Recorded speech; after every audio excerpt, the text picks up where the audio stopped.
I really was thinking that goals can bring misguided direction to what your focus is in marketing, but it's actually worse than that for marketers. There actually isn't usually even a goal. There's a thought or a chasing, like something that their business owners are chasing because they know someone else is doing this. They know someone else is showing up on LinkedIn all the time, or someone else told them about a lead gen tool that is just the best and we have to start using it. And so it's actually a lack of goals, first of all.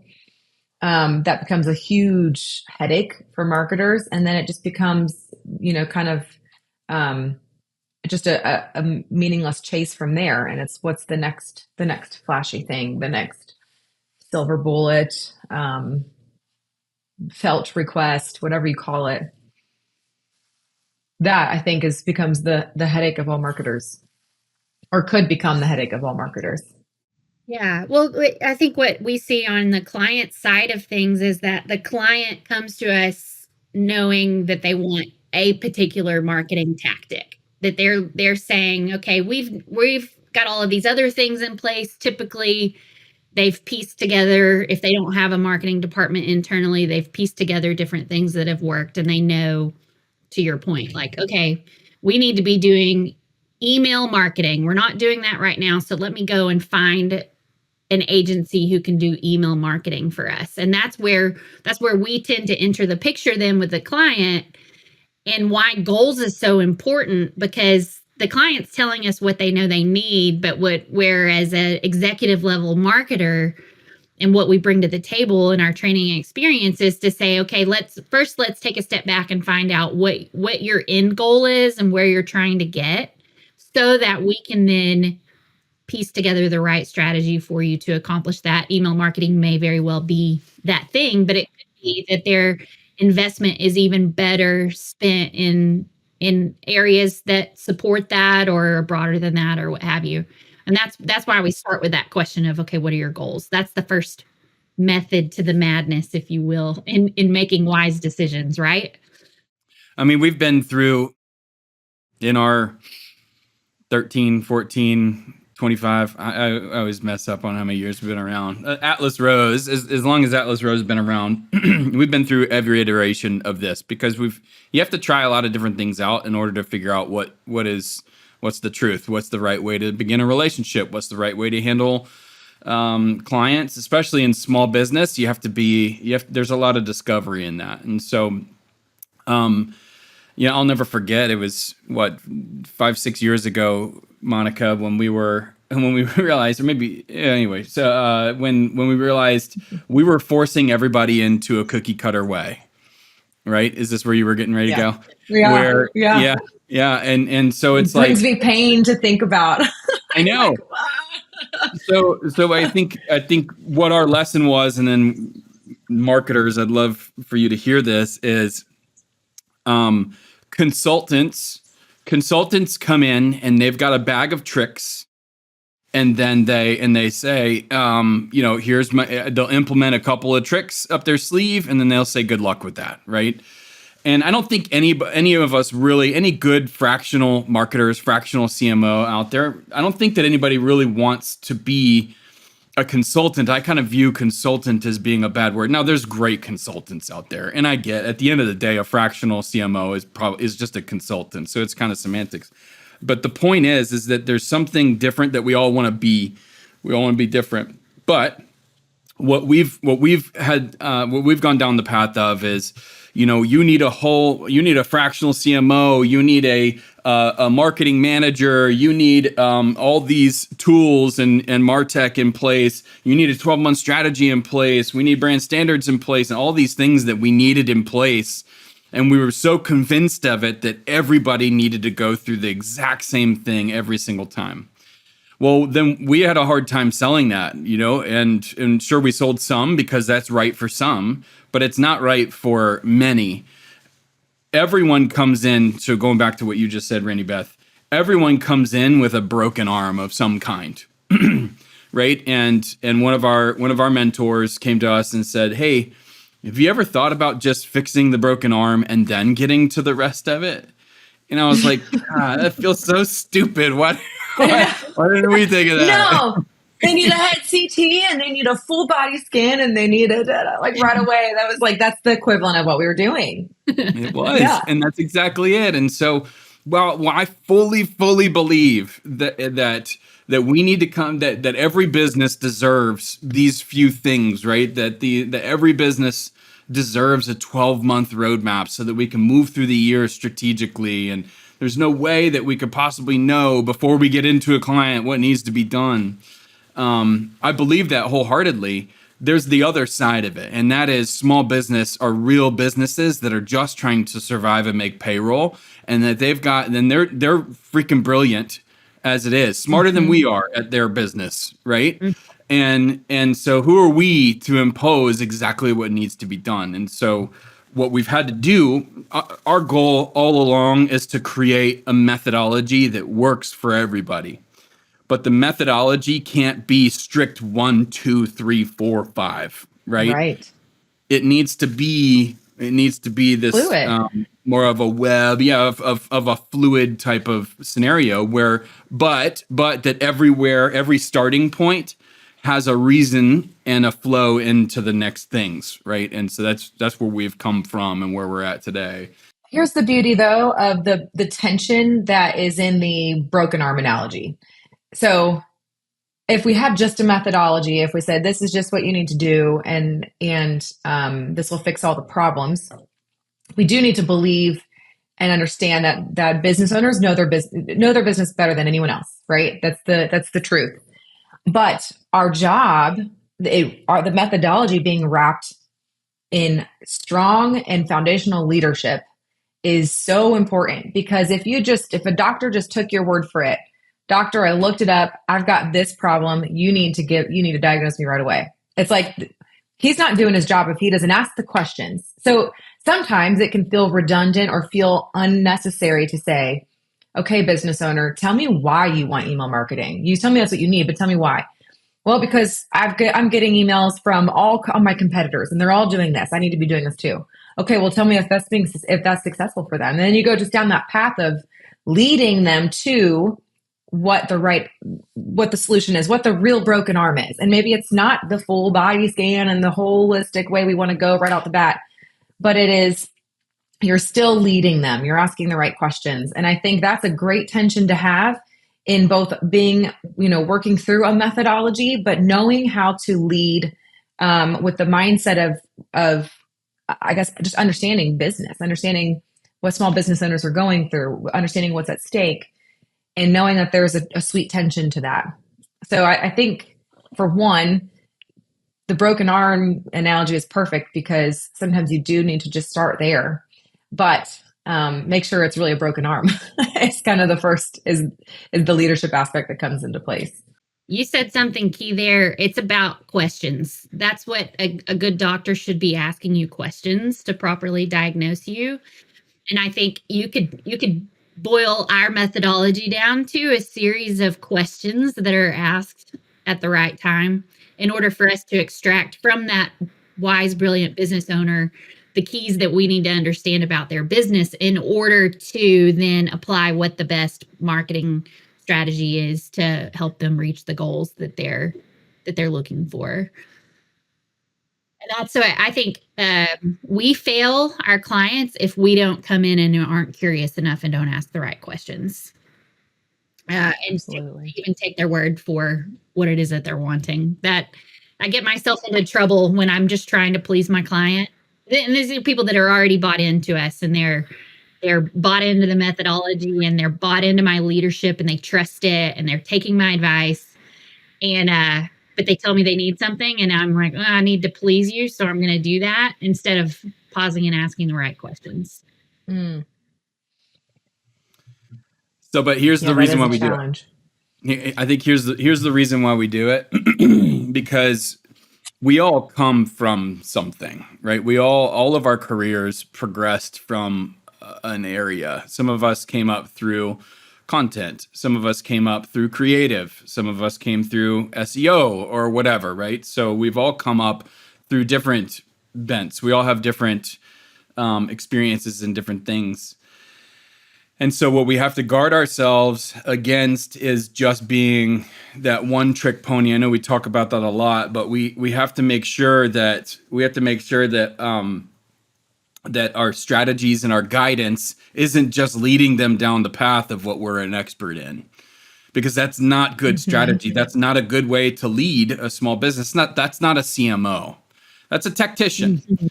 If you want to be a tactician, then call yourself a tactician. Don't call yourself a CMO. If you want to be a CMO, then get rid of what you consider to be your expertise and don't guide everybody down that path, because it's not right for everybody. It's just not.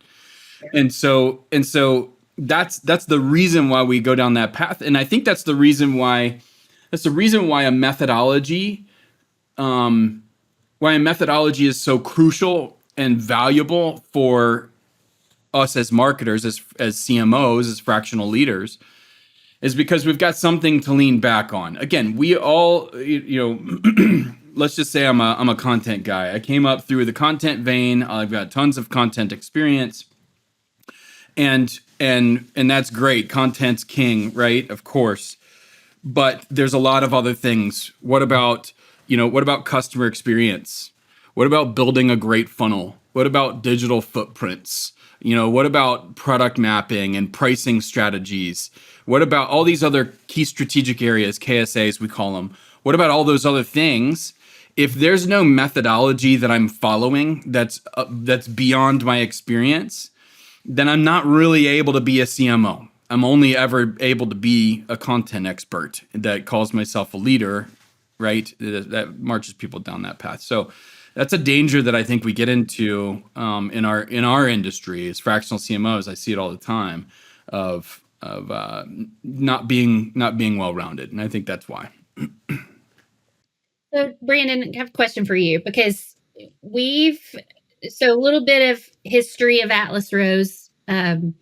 Brandon started this company out of he was working for Dave Ramsey in Entree Leadership, knee to knee with other small business owners, talking to them about marketing and realizing that there's something missing in the industry in terms of everybody knows they should be doing marketing, but they don't know what they should be doing and where do they go and look for it. And so that's the problem that Atlas Rose has set out to solve from the very beginning, is to provide that type of strategic guidance to small business owners. But Brandon, in the beginning, you were single. This before Monica joined you. You were a solo guy trying to do this.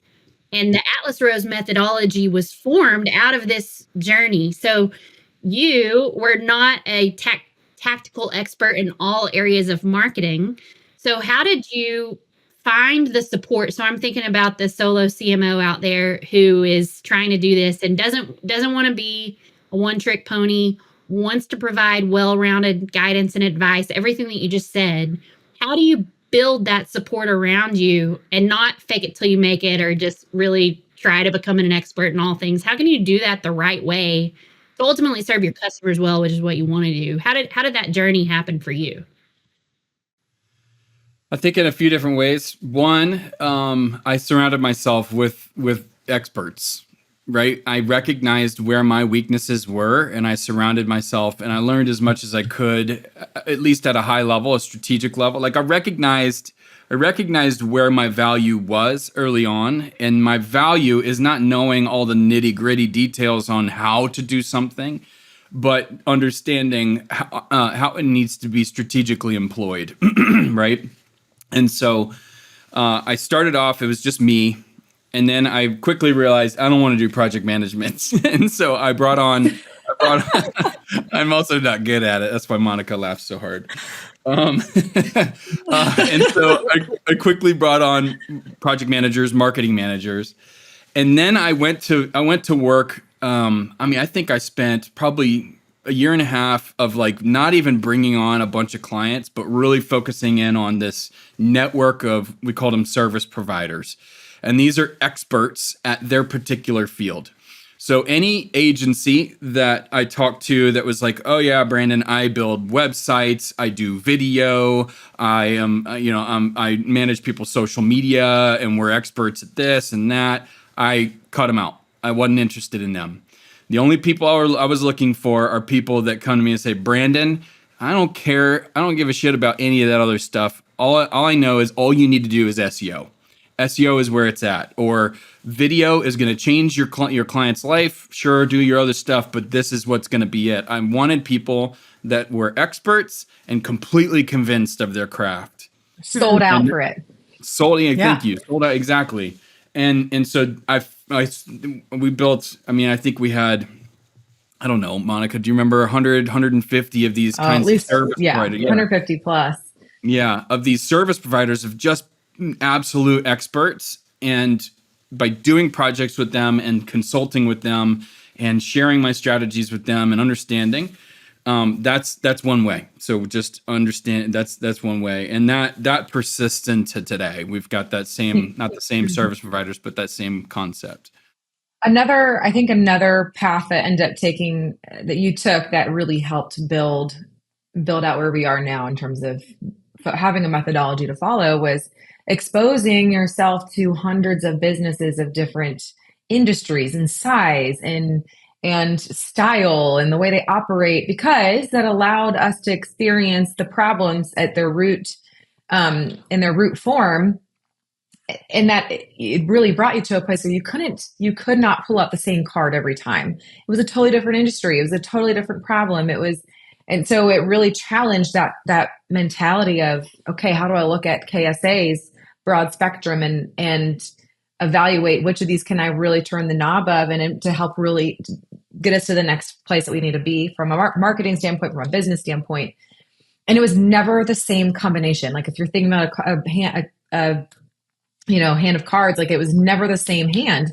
You were always dealt something very different. And so you had to think in that way. And I think that combination, like the exposure of people honing their craft and knowing, I love that term, like knowing how to strategically deploy tacticians versus and understanding where they were sold out for their craft because of what it could do. And then holding that up against the deck of cards that the hand of cards you've been given, and saying, okay, like if I were to bring this over here, what would I lay and where would I lay it? That combination was really, I feel like that's what allowed us to continue honing in on the method and how to apply it to achieve that final result. I would say 1, surround myself with absolute experts. 2, 100% what Monica just said. And then the third one is you just got to figure it out. Mm-hmm. Right. You got to figure it out. And maybe actually as a 2B on yours, Monica, when we particularly learn a lot and we've innovated a lot around problem customers, problem clients. Mm-hmm. So instead of like the common wisdom as you're building an agency, as you're building a fractional CMO business or a practice, right? Yeah. So especially as you start to get into multiple CMOs, so your multi CMO practice, is just get rid of the problem clients. Now that's good wisdom, right? So there's some truth to that. But if you always do that, you never actually learn. You never actually innovate. And so there's been, I can go through a lot of our tools and a lot of our processes, a lot of our methodology, and point back to a difficult situation, a way that we failed, a way that we just couldn't figure out how to communicate to a client, a way that this, whatever. I can point back to almost all of that coming from a difficult situation. So that would be kind of the 2B to Monica's. And then this figure it out, this third one of just figure it out is you have to show up to a client and you've got to figure out a way of communicating.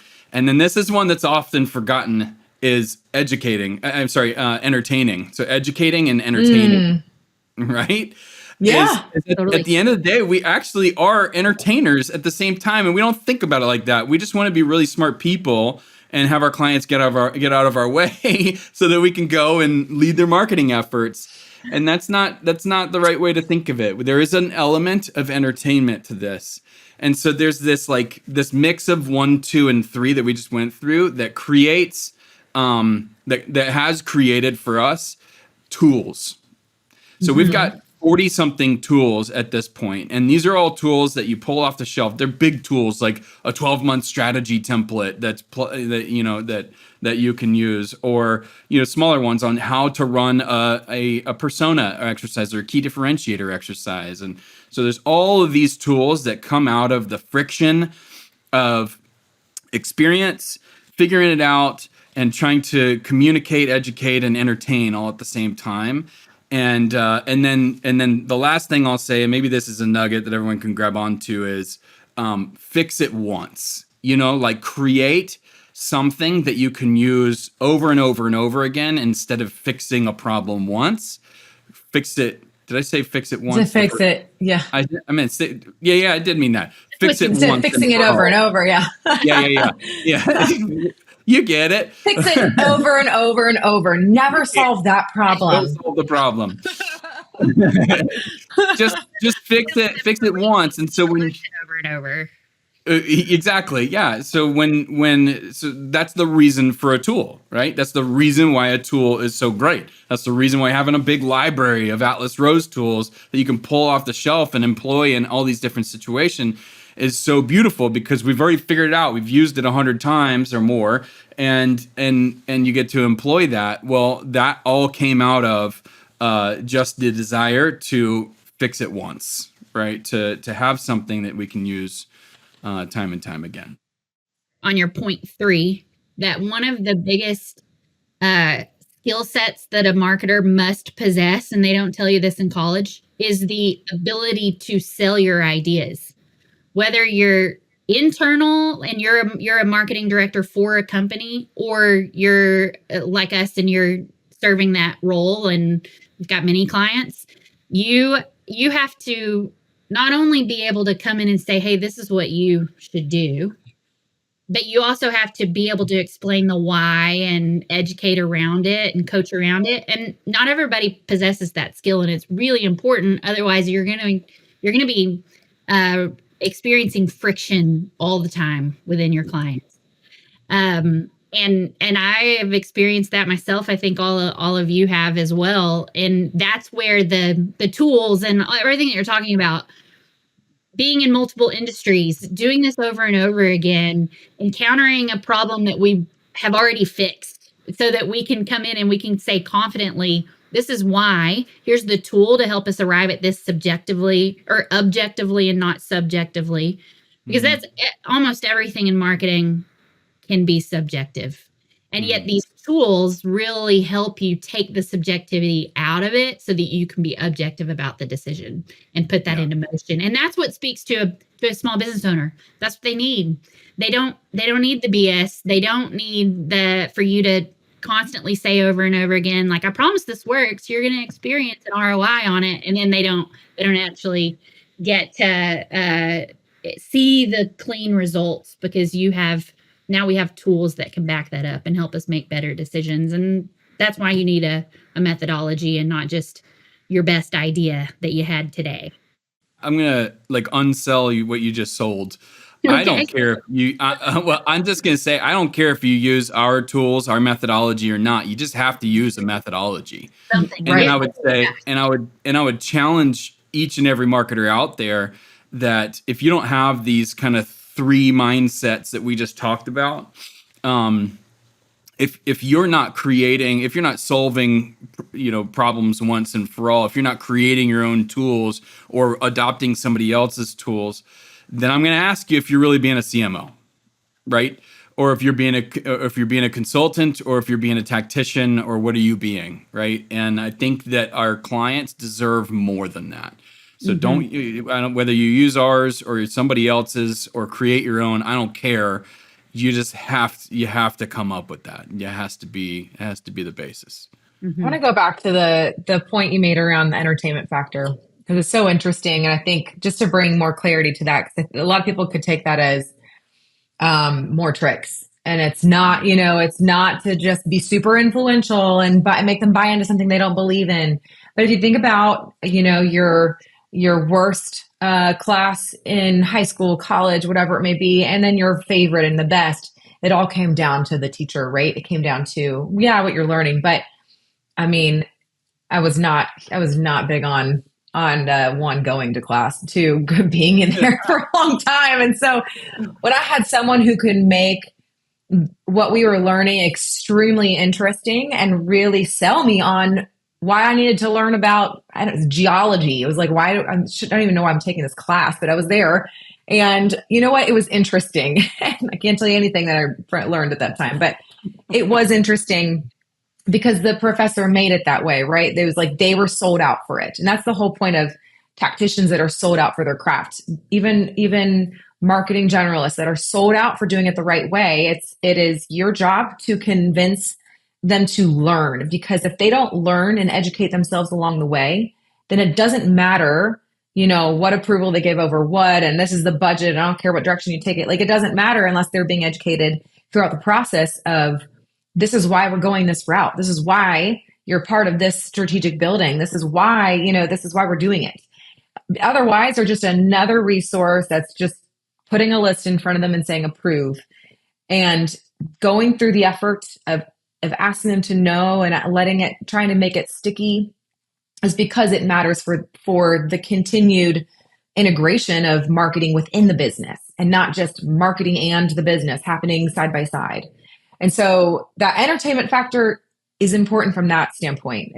You cannot just be the most boring, whatever person on the world. I can try to think of like, what's a comparison of a class I had that was, you just died because you couldn't even pay attention to anything beyond their monotone, presence. So that's the important reason for entertainment factor. It's just not to do a song and dance. One of my favorite classes in college was entomology, the study of bugs. It's because the professor made it so fun. This is the class that I stood up in front of the whole class and rapped my rendition of I Like Big Bugs, and I cannot lie.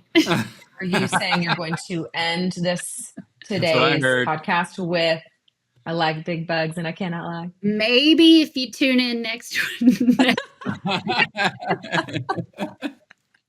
Anyway, there's something too that I think it's worth exploring, but being really for us to be so clear around like, what does that mean to the customer? Like, what does it mean for you to be someone that can teach and coach and influence in the right way what it is that they need to adopt? Because if they're not bought in, then it's going to be really difficult to actually make traction, get traction in the business.